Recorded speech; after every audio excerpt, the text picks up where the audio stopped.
नमस्कार, मैं हूँ मनविंदर। मेरे शो में आप सभी लोगों का बहुत स्वागत है। सीबीआई और ईडी हमारे देश की प्रीमियर जांच एजेंसियां हैं। भले ही विपक्षी नेता ये गाते रहें कि उन्हें गलत फंसाया जा रहा है, लेकिन वो अपना काम करती जा रही हैं। वो कितना भी ये कह दें कि मोदी, शाह हमारे पीछे ईडी लगा रहे हैं, लेकिन अब ये स्पष्ट हो गया है कि करप्शन को किसी भी कीमत पे टॉलरेट नहीं किया जाएगा। उदाहरण आपके सामने है। 6 फरवरी को दर्जनों आप पार्टी के नेताओं के घर में ईडी ने रेड की। आतिशी ने शोर मचाया, ममता भी चीखीं, चिल्लाईं। आई मीन जितने भी लोग करप्शन में घिरे हुए हैं, वो लोग सब ऐसे मौके पे सामने आ जाते हैं, साथ खड़े हो जाते हैं छाती पीटने के लिए। और आप देखिए, जो ये जाँच एजेंसियाँ हैं, अपना काम कर रही हैं। इसका सबसे बड़ा एग्ज़ाम्पल है हेमंत सोरेन। झारखंड के राज्य में ज़मीन खरीद-फ़रोख्त में अवैध खनन और मनी लॉन्ड्रिंग के जो मामले हैं, उनकी जाँच होती है। हेमंत सोरेन गिरफ्तार होते हैं। इसके बाद वहाँ की सरकार संकट में आती है। उसके बाद वो जो भी प्रोसीडिंग होती है, उन्होंने अपना इस्तीफ़ा दिया और उन्होंने बहुत चिल्लाया कि मेरे साथ ये हो गया, वो हो गया, नाइंसाफ़ी हो गई। मोदी और शाह मेरे पीछे एजेंसियों को छोड़ दिया है। लेकिन भ्रष्टाचार के खिलाफ केंद्रीय एजेंसियों ने इस समय कार्रवाई का बिगुल बजाया हुआ है। आज जो हम देखते हैं, आतिशी मार लेना, हर 15 मिनट पे ट्वीट करती हैं, दिन में 2-3 बार प्रेस कॉन्फ्रेंस करती हैं। आतिशी मार लेना ही नहीं, कई और आप पार्टी के लोग बार-बार आकर के एक्स पे स्टेट कर रहे हैं कि हम दूध के धुले हुए हैं। इसकी वजह क्या है? अगर आप दूध के धुले हुए हैं, ईडी आपको कॉल कर रही है, आपके सुप्रीमो को, केजरीवाल को, दिल्ली के सीएम हैं अरविंद केजरीवाल, क्यों नहीं जा रहे हैं? अब देखने वाली बात ये है कि जिस तरीके से भ्रष्टाचार बढ़ रहा है, इस पर इस पर नियंत्रण करने के लिए एक यू नो आप ये कह सकते हैं कि एक नया सूरज उगता हुआ दिखाई दे रहा है। क्यों? क्योंकि भारत को कौन देख रहा है? भारत किसके हाथों में है? भारत का प्रधानमंत्री कौन है? नरेंद्र मोदी। और वो डे 1 से ही देश को भ्रष्टाचार मुक्त करने पे तुले हुए हैं और यही इनका एजेंडा है। एक और बात है, ये यानी कि भ्रष्टाचार पे नियंत्रण करना, जो दुनिया के सबसे बड़े लोकतंत्र के आदर्श और सशक्त होने की बड़ी अपेक्षा है। आज़ादी के अमृत काल में राजनीति का शुद्धिकरण और अपराध मुक्ति ही भारत को यू कैन से एक स्ट्रॉन्ग और विकासशील राष्ट्र बना सकेगा। हेमंत सोरेन के बाद अगला नंबर आपको पता ही है किसका है, दिल्ली के मुख्यमंत्री अरविंद केजरीवाल का। बहुत साफ है कि अब भ्रष्टाचारियों की नैया पार होने वाली नहीं है। ये लोग अगर ये सोच रहे हैं ना कि वो बलशाली हैं, ताकतवर हैं, कानून उन तक पहुँच नहीं सकता, तो वो बहुत मुग़ालते में हैं और ये मुग़ालते धीरे-धीरे टूट भी रहे हैं। अगर उन्होंने भ्रष्टाचार किया है, तो उन्हें अपने किए की सज़ा ज़रूर मिलेगी। अभी 5 फरवरी को ही प्रधानमंत्री नरेंद्र मोदी ने सदन में ये सबके सामने कहा कि जो लूटा है, वो वापस लौटाना पड़ेगा और वो लेकर के ही रहेंगे। आप ये देखिए कि भ्रष्ट आचरण से करोड़ों अरबों की संपत्ति लूटने वाले नेतागण शायद ये नहीं जानते है जो भ्रष्टाचार को किसी भी कीमत पे सहन नहीं करती। Zero tolerance. इसीलिए तो जाँच एजेंसियों को पूरी छूट मिली हुई है कि वो भ्रष्ट आचरण करने वालों को पकड़ें। दबाव मुक्त केंद्र एजेंसियाँ अपने काम में जुटी हुई हैं। तो मतलब उनकी टाँग खींचने की बजाय उनका हौसला बढ़ाना चाहिए। लेकिन दुर्भाग्य ये है कि हमारे विपक्ष में कुछ ऐसे चेहरे हैं, जो अकंठ भ्रष्टाचार में डूबे हुए हैं और जब भी ऐसी कोई कार्रवाई आती है, तो वो सबसे पहले निकल के आते हैं और उनका एक ही डायलॉग होता है कि ये गलत हो रहा है। सरकार ने हमारे पीछे जाँच एजेंसियाँ छोड़ दी हैं। इन दिनों जो गैर भाजपा प्रांतों में भ्रष्टाचार के मामले मतलब बहुत बड़ी संख्या में जो मामले सामने आ रहे हैं, इंडी अलायंस के जो प्रमुख घटक दल हैं, आम आदमी सरकार के देखिए जो सत्येंद्र जैन हैं, उप मुख्यमंत्री रहे मनीष सिसोदिया, पश्चिम बंगाल में उद्योग मंत्री पार्थ चैटर्जी जेल की सलाखों के पीछे हैं। और क्या उदाहरण चाहिए? इनकी गिरफ्तारी ये बताती है कि ममता बनर्जी और अरविंद केजरीवाल भ्रष्टाचार मुक्त शासन के कितने भी दावे क्यों ना कर लें, लेकिन इनके वरिष्ठ जो मंत्री हैं, भ्रष्टाचार के गंभीर आरोपों में घिरे हुए हैं, वो बचेंगे नहीं। और भी जो राजनीतिक दल हैं या अलग-अलग यू कैन से जो स्टेट में सरकारें हैं, जो भ्रष्टाचार की बढ़ती स्थितियों पर गंभीर चिंता का विषय है और ऐसा लगता है कि आज हम जीवन नहीं, राजनीतिक मजबूरियाँ जी रहे हैं। राजनीति की सार्थकता मतलब जो एक साफ-सुथरा उद्देश्य है, वो अब कहीं नहीं दिख रहा ना बहुत सारे राज्यों में। स्वार्थ पूर्ति का ज़रिया बन गया है। राजनीतिक दल अच्छे, बुरे, उपयोगी, अनुपयोगी का फ़र्क नहीं कर पा रहे हैं लाइक केजरीवाल। और 5 तारीख को मैंने जब सुना हेमंत सोरेन को, तो वो भी अपने आप को बहुत बेचारा बता रहे थे कि वो तो दलित समाज से आते हैं, इसलिए उनके साथ ऐसा हो रहा है। मतलब उनका ये कहना था कि जो सफ़ेद कपड़े पहनने वाले लोग हैं, वो उन्हें अपने साथ बिठा कर के अपने कपड़े गंदे नहीं करना चाहते। मतलब वो ऐसे स्टेट ऑफ माइंड में जी रहे हैं और ऐसी बात करके वो विक्टिम कार्ड खेलना चाह रहे हैं।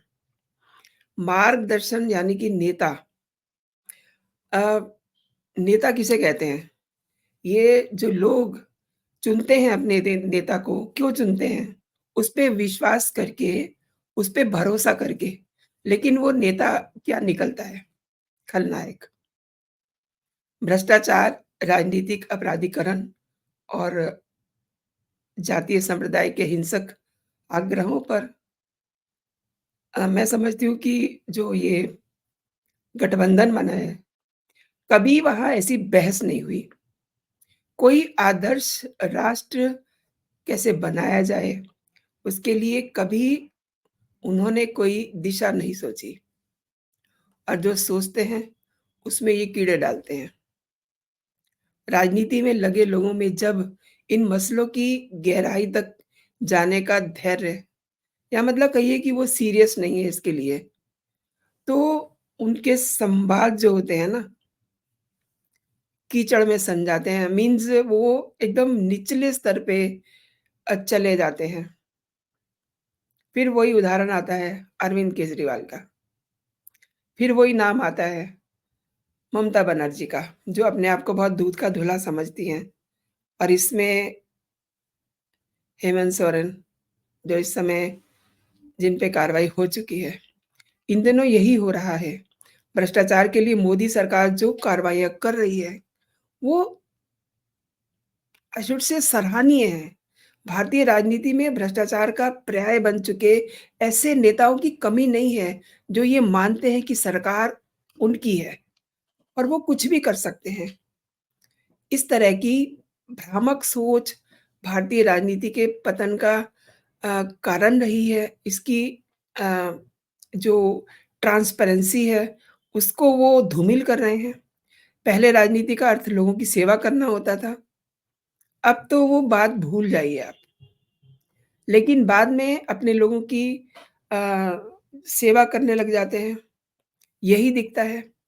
बिहार, बंगाल, दिल्ली, झारखंड जैसे राज्य इसमें सबसे हाई पे दिखते हैं। झारखंड में अभी जो जो कुछ भी आपने देखा, क्या उससे ये धारणा नहीं बनती कि हेमंत सोरेन ने ज़रूर कुछ ऐसे काम किए हैं कि पहले उन्हें ईडी से भागना पड़ा। ईडी जब उनके घर में रांची पहुँचते हैं, तो वो वहाँ से भाग जाते हैं। मतलब एक स्टेट का चीफ मिनिस्टर करीब-करीब 41 घंटे तक फरार रहता है। उन पे दबिश पड़ी, उन्हें मुख्यमंत्री से इस्तीफ़ा दे कर के अधिकारियों के हाथों गिरफ्तार होना पड़ा। इससे शर्म की और क्या बात होगी।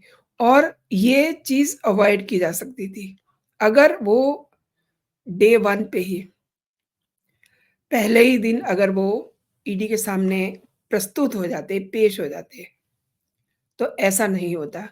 मैं ये बात इसलिए ज़ोर दे के कह रही हूँ क्योंकि 5 सम्मन तो केजरीवाल को भी दिए जा चुके हैं और वो अभी भाग रहे हैं। भाग क्यों रहे हैं? क्योंकि उन्हें उन्हें कहीं न कहीं अंदर से ये पता है कि वो ईडी के सामने जाएँगे और गिरफ्तार हो जाएँगे। शायद पहले नोटिस पे ऐसा नहीं होता, शायद दूसरे नोटिस पे ऐसा नहीं होता और शायद तीसरे नोटिस पे भी ऐसा नहीं होता, लेकिन 3rd एंड 4th तब से तो उन्होंने मतलब सारी हदें पार कर दी। उन्होंने सड़कों पे प्रदर्शन किया, यानी कि जिस दिन वो प्रदर्शन कर रहे थे, वो ईडी को ये दिखा रहे थे कि मैं बहुत पावरफुल हूँ। लेकिन जिस दिन ईडी को उन्हें दबोचना होगा, तो वो अपना काम करना जानती है। अब देखिए, अब कोर्ट में ईडी ने दरख़्वास्त दे दी है। कोर्ट के ज़रिए इन्हें इनकी अरेस्टिंग होएगी, इनकी मतलब कार्रवाई हो सकती है और इस पे 7 तारीख को जवाब भी मिल जाएगा कि इनका क्या इलाज करना है। तो व्हाट आई वांट टू से कि मतलब जिस समय और ये केजरीवाल वो इंसान हैं जो कभी बहुत सारे नाम हैं जिन पे ये कहते थे कि ये ईडी के सामने क्यों नहीं जाते, ये सीबीआई के सामने क्यों नहीं जाते, ये क्यों नहीं पेश होते? और बाकायदा इन्होंने एक ट्वीट किया था कि मुझे बड़ी शर्म आती है कि लोग जब ऐसी एजेंसीज़ के सामने नहीं जाते जब उनको बुलाया जाता है। आज आज अपने बारे में क्यों नहीं सोच रहे हैं? ये बात मैं हमेशा आप लोगों के साथ शेयर करती हूँ कि ये क्यों नहीं ईडी के सामने जा रहे? जब ये दिन में हज़ार बार कहते हैं कि आम आदमी पार्टी कट्टर ईमानदार है और एक के बाद एक गलत काम किए जा रहे हैं, अपने स्टेटमेंट गलत दे रहे हैं। अभी कुछ दिन पहले ही इन्होंने कह दिया कि बीजेपी उनके 7 एमएलएज़ को खरीदना चाहती है। उसके बाद सबूत जब माँगे गए तो श्री अरविंद केजरीवाल जी के मुँह पे जिप लग जाती है। अभी तक सबूत नहीं दिए गए हैं और इनको क्राइम ब्रांच ने नोटिस भी दिया है कि आप वो सबूत हमें दीजिए, ताकि जिन लोगों ने आपके साथ एमएलएज़ को ऑफ़र किया है 25-25 करोड़ रुपया, हम उन पे कार्रवाई करें। लेकिन सवाल ये है ना कि अगर सबूत हो, तो दे, पूरा दिन निकल गया। अच्छा, ये समय कितनी बर्बादी कर रहे हैं। इन्हें बिल्कुल भी इस चीज़ में लज्जा नहीं आती है कि ईडी के सम्मन आए हुए हैं, उसके अकॉर्डिंग इनको प्रस्तुत होना चाहिए। क्राइम ब्रांच का इनको नोटिस आया हुआ है, उन नोटिस में भी ये लकूना लगाते हैं, इसमें ये नहीं है, उसमें वो नहीं है। अब एक बात बड़ी सिंपल सी है, जो मैं आपसे जानना चाहती हूँ। आप इसमें क्या कहते हैं ज़रूर मेरे कमेंट सेक्शन में बताइएगा। जो शराब घोटाला है, जिसमें इनके 2 लोग ऑलरेडी जेल में हैं, संजय सिंह और मनीष सिसोदिया। क्या क्या वो लोग इनके साथ, केजरीवाल के साथ इन्वॉल्व नहीं थे? वो जेल में हैं तो अरविंद केजरीवाल पे कार्रवाई होएगी ना। इसीलिए वो ये सच्चाई समझ रहे हैं कि जब जब उनके सामने डॉक्यूमेंटेशंस पूरा आएगा, आपको पता है कि ईडी जब सवाल-जवाब करती है तो वहाँ यू नो वो जो पेपर होता है जिसमें येस और नो के वो कॉलम भरने होते हैं, लिखना कुछ नहीं होता। सवाल का कोई जवाब देना नहीं होता, येस और नो। तो इस तरीके से वो इनसे पूछा जाएगा कि आपने ये किया है? दलील कुछ नहीं देनी, बहस कुछ नहीं होनी। सिर्फ़ इनसे पूछा जाएगा कि आप इसमें इन्वॉल्व हैं, येस और नो। ये उस सिचुएशन से भाग रहे हैं और जब ईडी को संतुष्ट जब नहीं कर पाएँगे, जब सैटिस्फैक्टरी उनके सवालों के जवाब नहीं देंगे, जब तक ईडी सैटिस्फाइड नहीं होगी, तब तक वो इन पे सवाल करती रहेगी। इसलिए ये बच रहे हैं। लेकिन आपसे मैंने बहुत बार ये वाली बात शेयर की है और कई आप में से ये कमेंट भी करते हैं कि बकरे की माँ कब तक खैर मनाएगी। तो देखना ये है कि बकरे की माँ कब तक खैर मनाती है। तो दोस्तों आपने मेरे साथ ये पूरा वीडियो देखा, धन्यवाद। मैं चाहूँगी कि अगर मेरे कंटेंट आपको पसंद आ रहे हैं, तो मेरे वीडियोज़ को आप लाइक ज़रूर कीजिए, अपने दोस्तों में इसको शेयर कीजिए ताकि केजरीवाल जो कर रहे हैं, जो जाँच एजेंसियाँ जिनको जो करना चाहिए जाँच एजेंसियाँ जिस तरीके से काम कर रही हैं, वो सबके बीच में प्रसारित होना चाहिए। और अगर अभी तक आपने मेरा चैनल सब्सक्राइब नहीं किया है, तो मेरे चैनल को सब्सक्राइब भी कर लीजिए, ताकि जो भी मेरे लेटेस्ट कंटेंट हो आप तक सबसे पहले आपको मिले। तो अभी के लिए इतना ही दोस्तों, आप अपना और अपनों का ख़्याल रखिए, खुश रहिए, स्वस्थ रहिए। जय हिंद, जय भारत।